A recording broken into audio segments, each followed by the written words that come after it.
Well, now I want to turn to Tom Farrell, who, as we all know, is scratch building his complete layout. So, Tom, looking forward to what you're building tonight. Thank you very much for having me this evening, and I always appreciate being on the show. This evening I have a scratch build, of course, and this is the Fort Pitt Brewery, Part 6. This is located immediately to the right of my Turtle Creek Depot and the water tower that I featured in previous shows. I'm going to show you how I scratch built this large structure. It's actually from Fort Pitt Brewery. Was a major brewery in Pittsburgh back in the early 1900s, all the way to 1957. These are some of the logos, some of the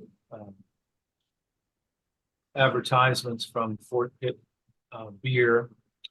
Next week, I'll feature one of these pieces of artwork, not the can, of course, but one of these 3 pieces in a billboard that will be next to the brewery. This brewery I actually completed back in 2018. So this is what I'm going to show you how I built today. It's a complex scratch build. It's a really impressive model because of its size. It took quite a bit of time, and it was a turning point in my modeling. Prior to 2018, I would typically draw things in CAD, a program called TurboCAD, and then I would work off my own drawings. Then I said, I don't really feel like drawing things up in CAD anymore. I'm just going to start scratch building without any plans. So this was really the first major structure that I made without any plans, just right out of my head. And the idea was to start with this core building in the middle, and then show as the business expanded, it added things like the shed to the right, and this building to the left, and this steam house to the left. So they're all different materials. And I'll show you, because I did this way back in 2018, I don't have a complete set of build photographs. It's not too bad, but you'll get the idea. So this was the first section, was the middle section. And what made this interesting is this wainscoting that I put on here. This is and this is a shipboard siding here. I used to use that a lot for decking materials. And my trademark using 1/4-inch material to strengthen the building. So you're not going to get any warpage. I did start with a piece of plywood, like all my models, and this is what I've brought forward from this particular model. Is everything is basically sketched out on a piece of plywood. And in this case, I said I'm going to have 1, 2, 3, 4 buildings. I'm going to start with the earliest building, the core building, and go from there. There's another view of it. There's absolutely no possibility this is ever going to work. This is 1/4-inch material.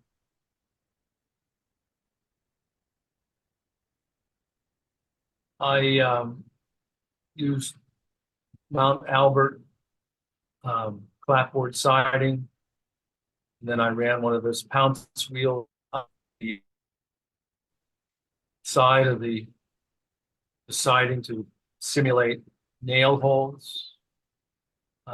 I continued the wainscoting around the base of the building. I trimmed it out with a 1x6. This is the first floor roof. You'll see where this detail goes, but this is all super glued. This is a piece of birch plywood. Goes right on the roof here. I pre-painted it. Here I test fit a Grant Line double door. There's the heavy plywood, aircraft grade plywood. It's all trimmed out. That looks a little sloppy there. I'm sure I filled that in. See how I channeled this to fit out around the door trim? Little nice detail there. Same here.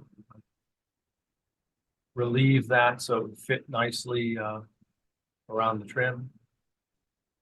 Another trademark of mine is I paint the inside black. So if you look through the windows, you don't see anything because I don't normally do details on the inside. There's the floor in preparation to add the beginning of the second floor. You can see the pounce wheels here. This piece of trim covers up the two pieces of Mount Albert siding.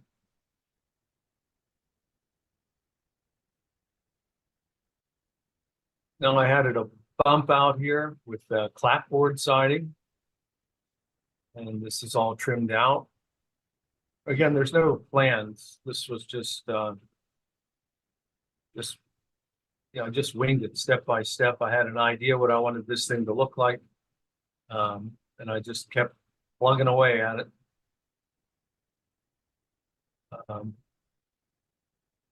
There's the second floor is almost complete at this point. This is the core building. More of the 1/4-inch material. This way it'll withstand any bombing that I might have at the house.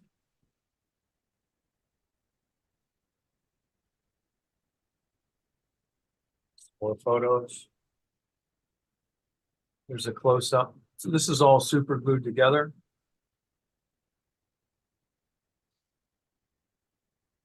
And there's looking down at it.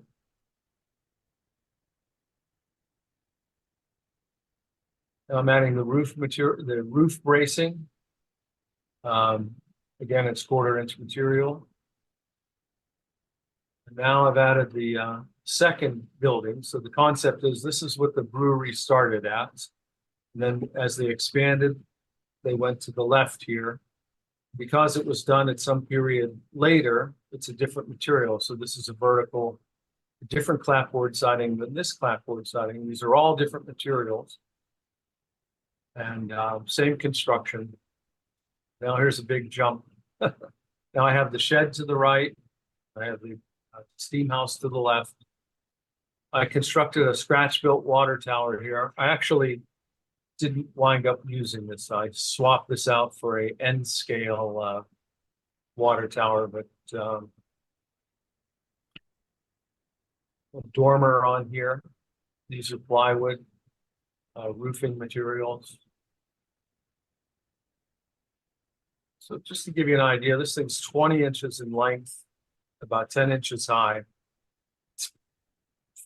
Particularly since I'm an On30 narrow gauge, we typically model smaller buildings, just the way we do things. But this is a pretty large building, relatively. And I'll get to, there's some detail, show the roof detail, makes for a nice look.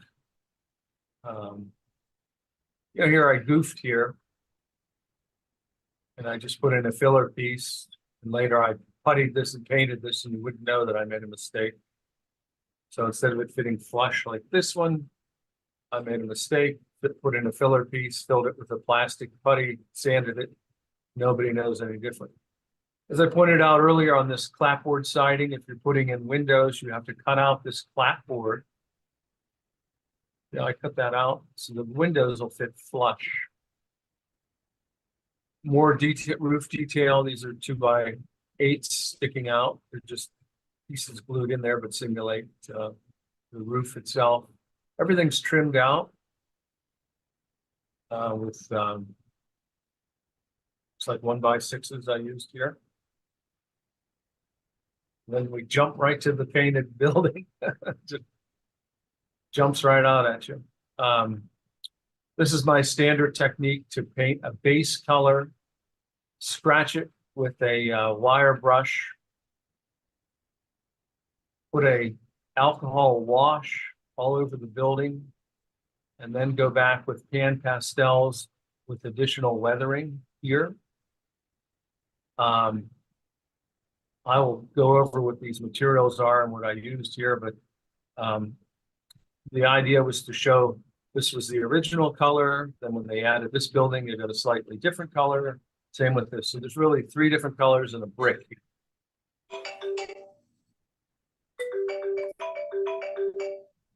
And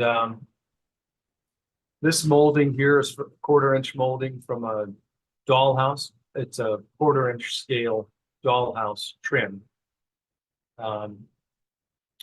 This is a Scenic Express cast resin chimney.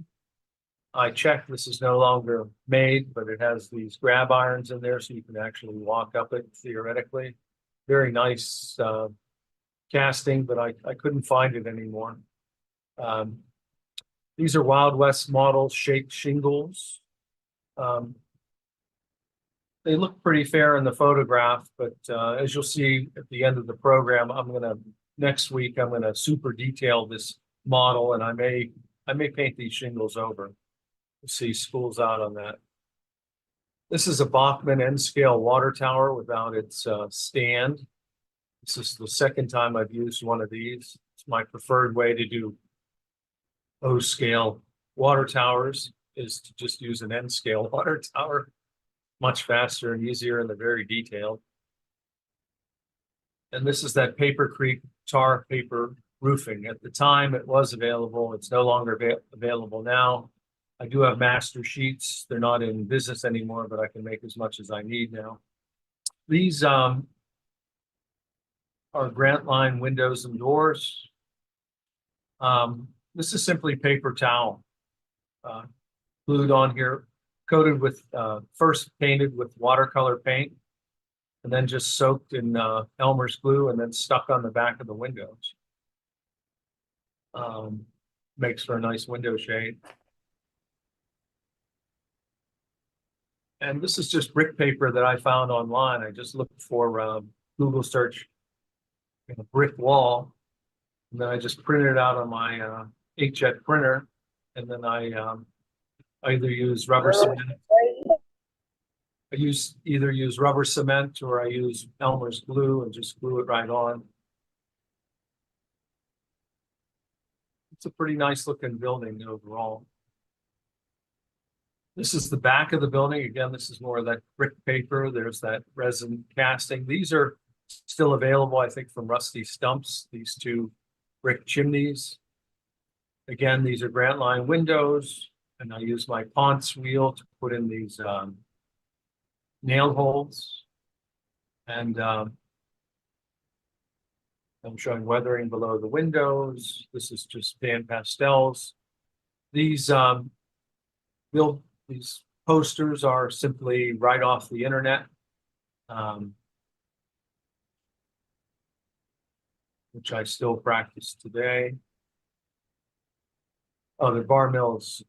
Excuse me, I said Rusty Stumps. They're Bar Mills aged tall chimneys. They still make those. They're still available. And I'm going to have a series of close-ups here now. So that's a close-up of the first addition to the brewery.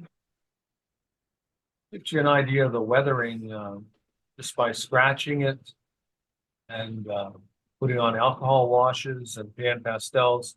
It's just remarkable how little effort this really takes to get a look like that.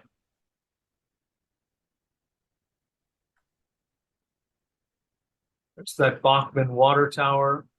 This railing here was made out of brass. I just soldered it up and then painted it, put it in place. I like to make these out of brass because make them out of wood, they're very delicate. Bump it or look at it the wrong way and they break. This is a nice touch that you can do. Instead of just filling your models with windows, take a little piece of plywood and, make it look like you boarded one up. And there's another close-up of the detail of that weathering technique. That it's really a 3-step process, but I think it looks pretty remarkable for. It doesn't get any better than that. There's my paper towel window or window shade. This is just hit with dull coat and some pan pastels. I mean, this is magnified like 6 times, you know, but it holds up under the photograph. The pounce wheel, the nails, pan pastels, the trim. You think you're looking at a real building.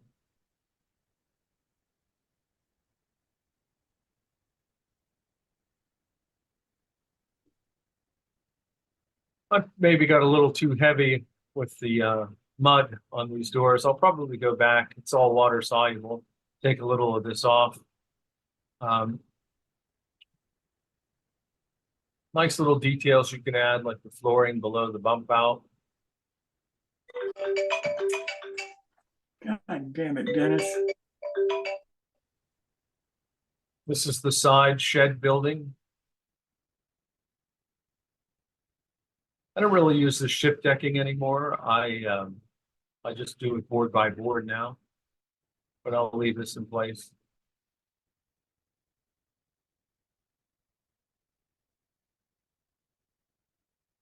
Now, part of I'm probably gonna go back and update the either reshingled. I don't really like these, to be honest with you. I don't like these shingles. I don't like the look of them. The coloring, the physical attributes of it are fine. So I think I can just paint them. They look better in this photograph than they really are. The overall model again. Come along, learn something, see something on the U.S. Navy. That's my son there. He's lieutenant commander, oral surgeon in the Navy. So here he is, transformed into 1930. Just a couple old signs, you know. Yeah, there he is. Look at the detail of just scratching and a Ponce wheel. And, you know, it's just one color, base color. It looks like I use a black alcohol wash. And then little pan pastels here and there. There's those signs. I mean, really exploded up. Rough on rats.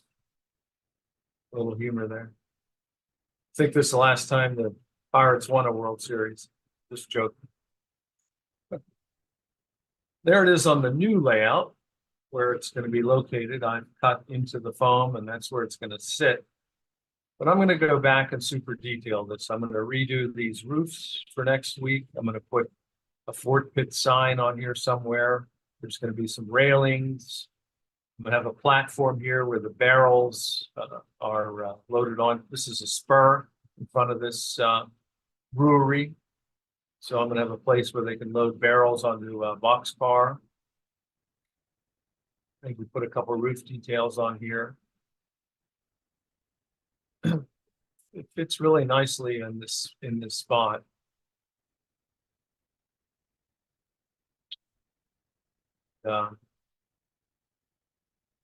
Anyway, that's it. So next week I'll super detail this thing and show you how I put it in place. And that's all I have for you this evening. Yep.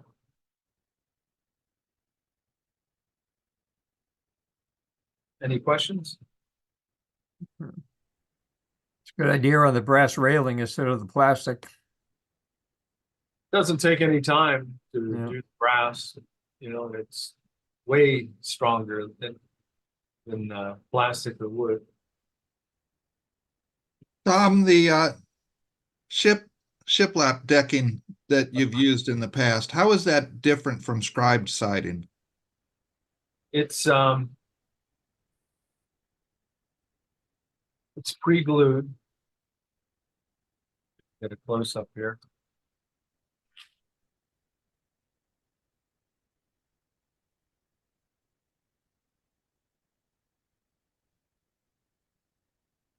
You can't really see it. It comes pre-glued with a black glue. And it's expensive material now. It used to be fairly reasonable, but it's like $13 or $14 a sheet now. And to be honest, it's just too consistent for me now. I mean, at the time, it was a quick and easy way to do decking. And for a time, I did use it on my scratch builds. But then I thought it was just had too much of a manufactured look to it. So I quit using it for two reasons. Yeah. One, I didn't like the look of it anymore. And two, it pretty much doubled in price. You can get it from Micro Mark. I forget which one of the lumber companies makes it. Might be Mount Out. I can't remember, but Micro Mark sells it for the same price that you can get it from the manufacturer. It comes in different widths. Yeah. It comes in like 16th, 8th, quarter, 5/30, you know, a whole bunch of different sizes. But it's expensive. I just don't use it anymore. All right, thanks.